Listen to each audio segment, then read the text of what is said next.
Bismillah, alhamdulillah, wassalatu wassalamu ala rasulillah. Masih dina surat Yusuf ayat ke-80. A'udzubillahi minasyaitonirrajim. Bismillahirrahmanirrahim.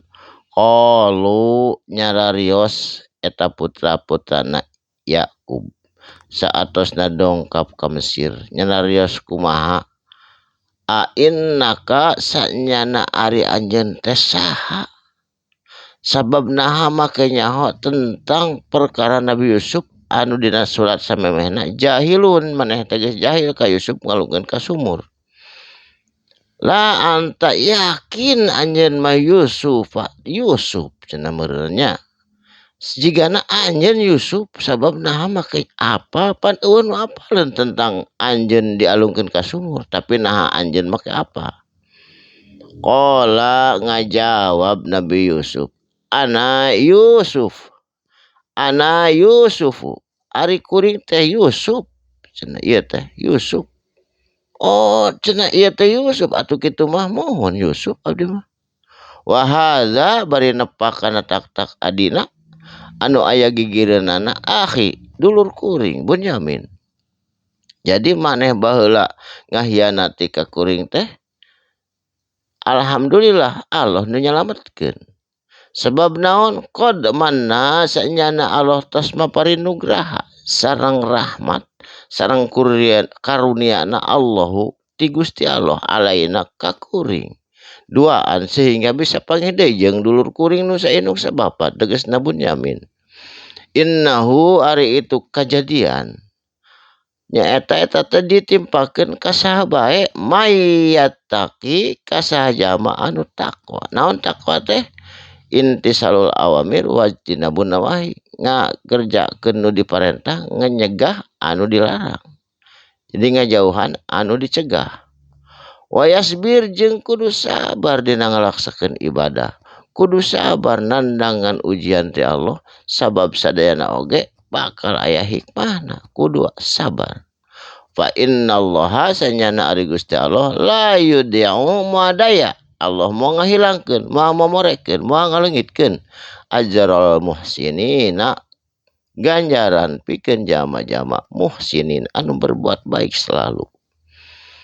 Qala nyanarios deui ieu Bani Israil anu 8 urang putra-putra Yakub. Tallahi demi Allah cenah.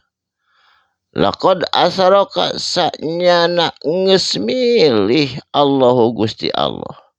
Geus ngalebihkeun Allahi Gusti Allah ka anjeun. Tuh Bani Israil makayaan kitu ge besi keneh aya sirik pidik geus ngalebihkeun cenah Allah mah ka anjeun. Alaina tibatan ka kuring sadayana, ngelehkeun kuring. Wa in kunna sanyana bukti ari kuring sadayana abdi sadana la khotiina kalebet jama-jama anu bersalah anu berdosa tos niat ngabunuh anjeun ngalungkeun ka sumur ka anjeun.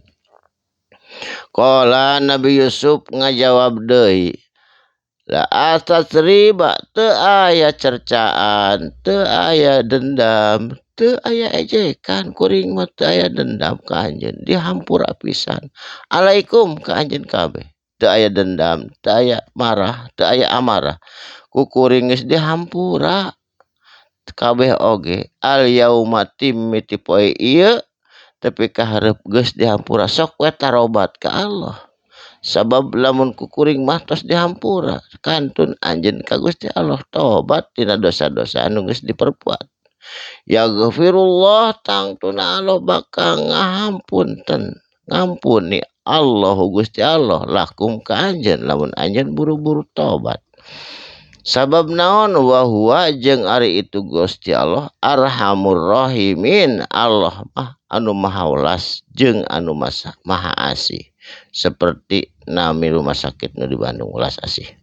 Saterasna adhabu beral gera arinit anjeun kabeh jung baralik bari morosokeun acukna Nabi Yusuf acuk nu keur dianggoda diporosotkeun jung maneh gera baralik biqomisi hada bari bawa ieu baju anu keur dipake dipikeun ka adi-adina jung bawa ieu baju.